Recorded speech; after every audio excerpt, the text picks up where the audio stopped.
बिस्मिल्लाहिर्रहमानिर्रहीम। अस्सलाम वालेकुम dear students, I am Mohammad Uzair from the YouTube channel physics hub. Students, आज का जो हमारा टॉपिक है वो है इलेक्ट्रिक फ्लक्स। बच्चों, ये जो वर्ड होता है फ्लक्स, इसको सिंपली समझें। The word flux means flow.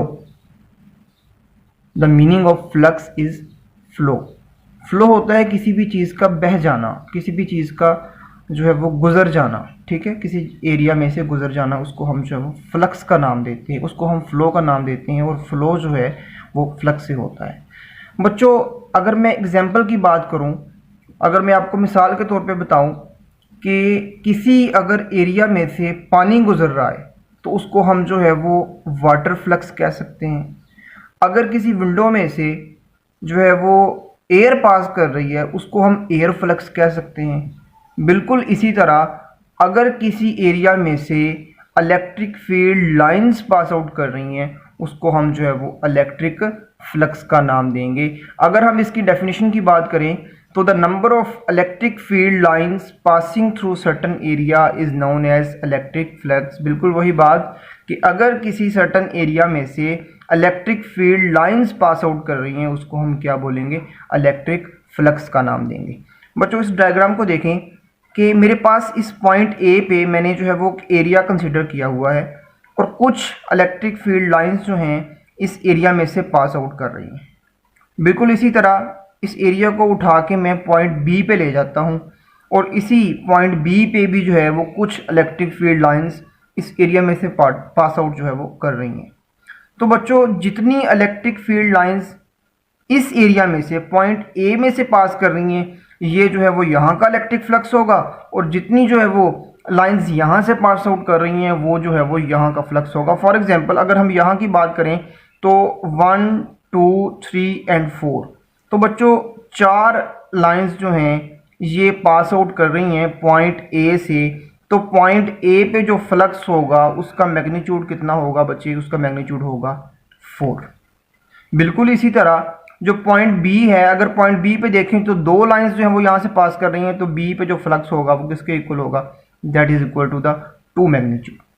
तो बच्चों, सिंपली याद रखें कि जो इलेक्ट्रिक फ्लक्स होता है वो क्या होता है, किसी खास एरिया में से जो है वो इलेक्ट्रिक फील्ड लाइंस का पास करना, उसको हम जो है वो इलेक्ट्रिक फ्लक्स का नाम देते हैं। बच्चों, इलेक्ट्रिक फ्लक्स को जो है वो डिनोट करने के लिए हम ग्रीक लेटर फाई का यूज़ करते हैं और इसके साथ हम ई को मेंशन करते हैं। ये जो ई है ये शो करता है कि ये जो है ये इलेक्ट्रिक फ्लक्स है। ई से मुराद इलेक्ट्रिक और फाई से मुराद flux. So electric flux is equal to, it is the dot product of 2 vectors. Number 1 is the electric field vector and number 2 is the area vector.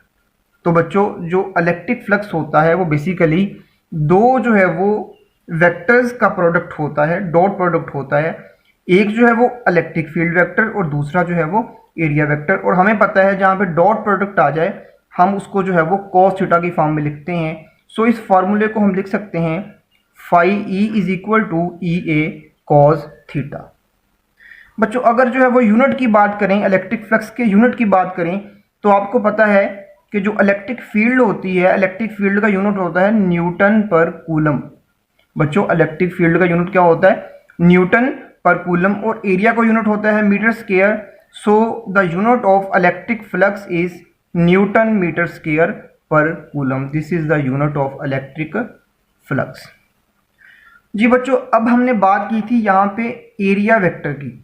तो बच्चों, एरिया वेक्टर क्या चीज़ होती है, एरिया वेक्टर जो है यहाँ पे देखें, एरिया वेक्टर को समझने के लिए बच्चों ये मेरे पास मैंने एक एरिया कंसीडर किया है, अपने पास से जो है वो कुछ एरिया कंसीडर किया है। इसकी जो है वो लेंथ भी है, विड्थ भी है।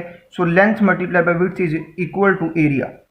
तो अगर मैं यहाँ पे एरिया वेक्टर को शो करना चाहूँ तो बच्चों देखें कि अगर जो है मैं ये कहूँ कि इस एरिया की डायरेक्शन किस तरफ है, तो बच्चों इसकी डायरेक्शन जो है ये इस तरफ होगी, टुवर्ड्स द कैमरा, ऊपर की तरफ। ठीक है, तो बच्चों वो लाइन जो कि एरिया के परपेंडिकुलर हो और उसकी डायरेक्शन को शो करे उसको हम जो है वो एरिया वेक्टर का नाम देते हैं। सो यहाँ पे डायरेक्शन किस तरह, इस एरिया की डायरेक्शन ऊपर की तरफ थी, सो एरिया वेक्टर जो है वो ये बन जाएगा। इसी तरह ये जो है एक और जो है वो ओरिएंटेशन है। बच्चों यहाँ पे देखें ये एक एरिया है, इसकी भी लेंथ भी है, विड्थ भी है, ये कोई एरिया है। तो बच्चों इसकी डायरेक्शन किस तरफ है? इसकी डायरेक्शन जो है वो इस तरफ है, तो इसका एरिया वेक्टर भी जो है वो ये बन जाएगा परपेंडिकुलर टू द एरिया। ठीक है बच्चों, ये होता है एरिया वेक्टर। अब बच्चों हमने तीन चीज़ें जो है वो कंसिडर करनी है, फ्लक्स, तीन तरह के फ्लक्स हमने देखने हैं कि मैक्सिमम फ्लक्स कब होता है, मिनिमम कब होता है, और अगर जो है वो कोई सर्टन एरिया आ जाए वहाँ पे जो है वो फ्लक्स किस तरह से होगा। अच्छा, एरिया वेक्टर की बात हम करें तो बच्चों एरिया वेक्टर की ये भी समझ लें कि फॉर एग्जांपल ये तो यहाँ ऊपर को था एरिया वेक्टर, और यहाँ पे जो है वो इस तरफ को है। अगर जो है वो इस तरह से इंक्लाइनली कोई आ जाए, कोई लाइन आ जाए, तो उसमें जो है वो एरिया वेक्टर क्या होगा, यहाँ पे भी वही बात, परपेंडिकुलर टू द एरिया। अगर ये कोई एरिया है, फॉर एग्जांपल ये इस तरह से कोई एरिया है, तो यहाँ पे जो है वो क्या होगा, यहाँ से जो है वो इसका परपेंडिकुलर जो है वो इस तरह से बनेगा, तो ये जो है वो इसका एरिया वेक्टर बन जाएगा। ठीक है। अच्छा, अब देखिए, अब हमने देखना है मैक्सिमम फ्लक्स कब होगा, मिनिमम कब होगा, और जो है वो सर्टन एरिया पे कोई भी एरिया आ जाए तो वहाँ पे फ्लक्स जो है वो किस तरह से हो। बच्चों मैक्सिमम फ्लक्स को देखने के लिए देखिए हमारे पास कोई एरिया है, ठीक है, और उसमें से जो है वो इलेक्ट्रिक फील्ड लाइंस जो है वो पास आउट कर रही। तो बच्चों अभी हमने देखा कि इस तरह का एरिया अगर आ जाए तो उसके परपेंडिकुलर जो होगा, ये परपेंडिकुलर है इसका, तो इसका एरिया वेक्टर जो है वो इस तरफ को होगा। और फ्लक्स कैलकुलेट करने के लिए हम फार्मूला जो है वो पढ़ चुके हैं, this is the product of the electric field vector and the area vector. तो बच्चों इलेक्ट्रिक फील्ड वेक्टर्स भी हमारे पास हैं, एरिया वेक्टर भी हमारे पास है, तो इसका जो हम फ्लक्स बड़ी आसानी से जो है वो कैलकुलेट कर सकते हैं। तो देखें कि electric field vector and the area vector. तो बच्चों अब देखें, इसको हम लिखते हैं in the form of cos theta, E cos theta लिख सकते हैं इसको। तो बच्चों थीटा हमें यहाँ पे ये बताएगा कि जो है वो इलेक्ट्रिक फील्ड और जो है वो एरिया वेक्टर के दरमियान जो है वो एंगल कितना है। तो बच्चों यहाँ पे देखें, अगर आप इस डायग्राम को गौर से देखें तो ये अगर जो है वो ब्लू में इलेक्ट्रिक फील्ड की डायरेक्शन है, और ये जो है रेड में ये एरिया की डायरेक्शन है। तो बच्चों देखें कि दोनों में जो एंगल है वो बिल्कुल 0 डिग्री बनेगा, बिकॉज दोनों की जो डायरेक्शन है वो बिल्कुल सेम है। तो जब डायरेक्शन सेम होती है तो दोनों के दरमियान एंगल क्या होता है, 0 डिग्री होता है। तो इसका मतलब ये है कि हमारे पास जो इलेक्ट्रिक फील्ड वेक्टर और एरिया वेक्टर है, इन दोनों के दरमियान जो थीटा है, जो एंगल है वो क्या है, वो 0 डिग्री है। तो बच्चों अगर 0 डिग्री पुट करते हैं, ई ए cos 0, तो बच्चों cos 0 आपको पता है 1 होता है, और वो 1 जो है अगर ई ए से मल्टीप्लाई होगा तो हमारे पास जो फ्लक्स आ जाएगा वो क्या आएगा, that is equal to E ए। तो बच्चों जो मैक्सिमम फ्लक्स होगा वो किसके इक्वल होगा, that is equal to the E A. और मैक्सिमम फ्लक्स तब आएगा जब जो है वो इलेक्ट्रिक फील्ड लाइंस और एरिया वेक्टर दोनों सेम हो, दोनों जो है वो सेम डायरेक्शन में होंगे। बट इस पॉइंट को बड़ी केयरफुली सुनिएगा, जब इलेक्ट्रिक फील्ड लाइंस और एरिया वेक्टर जो है वो सेम डायरेक्शन में होंगे, बट इलेक्ट्रिक फील्ड और एरिया ये दोनों क्या होंगे, ये दोनों जो है वो परपेंडिकुलर होंगे। एरिया के साथ इलेक्ट्रिक फील्ड परपेंडिकुलर होगी, बट एरिया वेक्टर के साथ जो इलेक्ट्रिक फील्ड है वो सेम जो डायरेक्शन में होगी, 0 एंगल पे होगी। तब जो है वो हमारे पास फ्लक्स क्या आएगा, मैक्सिमम आएगा। बच्चों अगर मिनिमम फ्लक्स की बात करें तो मिनिमम फ्लक्स यहाँ पे आप देख सकते हैं कि यहाँ से कोई भी इलेक्ट्रिक फील्ड लाइन जो है वो पास आउट नहीं करेगी, तो इसका जो एरिया वेक्टर है ये ऊपर की तरफ होगा। यहाँ से इलेक्ट्रिक फील्ड लाइंस जो है वो इस तरफ को जाएंगी, इसका एरिया वेक्टर जो है इस तरफ को होगा।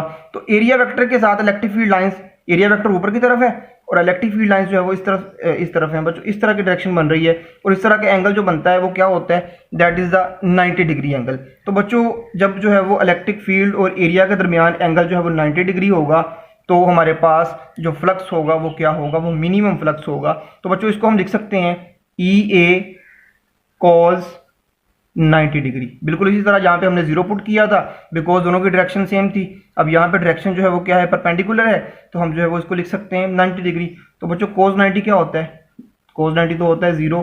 जब ये ई ए के साथ मल्टीप्लाई होगा तो ई ए भी क्या हो जाएगा, 0 हो जाएगा। तो हमारे पास फ्लक्स क्या आएगा, 0 आएगा, और 0 जो है वो क्या होगा, मिनिमम फ्लक्स होगा। तो बच्चों अगर हम बात करते हैं सर्टन एरिया की, या किसी खास एरिया पे जो है वो इलेक्ट्रिक फ्लक्स जो है वो कैसा होगा, तो बच्चों देखिए यही वाला पॉइंट आ गया कि अगर इलेक्ट्रिक फील्ड की डायरेक्शन तो यही वाली है, सामने की तरफ, ठीक है, बट जो हमारे पास एरिया पड़ा हुआ है वो कुछ इस तरह से है। तो एरिया को जो एरिया वेक्टर होगा वो किस तरफ को होगा बच्चे, वो इस तरफ को होगा एरिया वेक्टर। और ये जो है ये एरिया वेक्टर हो गया, और ये वाली लाइन जो है ये आपको शो कर रही है इलेक्ट्रिक फील्ड लाइंस को।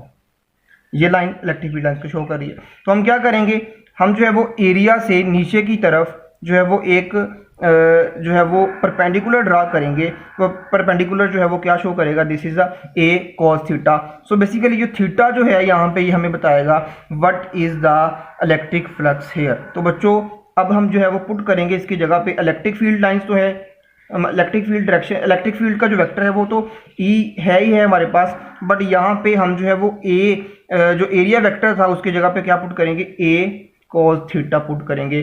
तो बच्चों यहाँ पे जो थीटा है ये थीटा हमें बताएगा कि कितना एंगल बन रहा है दोनों के दरमियान, ई के दरमियान और ए के दरमियान। अभी हमें नहीं पता कितना एंगल है, जब हम प्रॉपरली इसका फ्लक्स जो है वो कैलकुलेट करेंगे तो प्रैक्टिकली कैलकुलेट करेंगे तो हमें जो है वो एंगल का पता होना चाहिए। जितना भी एंगल होगा उसी हिसाब से हमारे पास जो है वो यहाँ पे क्या आ जाएगा, फ्लक्स आ जाएगा। तो बच्चों इसका फ्लक्स हम किस तरह से कैलकुलेट कर सकते हैं, E flux is equal to E A cos theta से। तो बच्चों ये जो थीटा है जितना जो है वो ये एंगल चेंज होता रहेगा उसी तरह से जो है वो ये फ्लक्स भी जो है वो चेंज होता रहेगा। तो बच्चों ये था हमारा टॉपिक इलेक्ट्रिक फ्लक्स।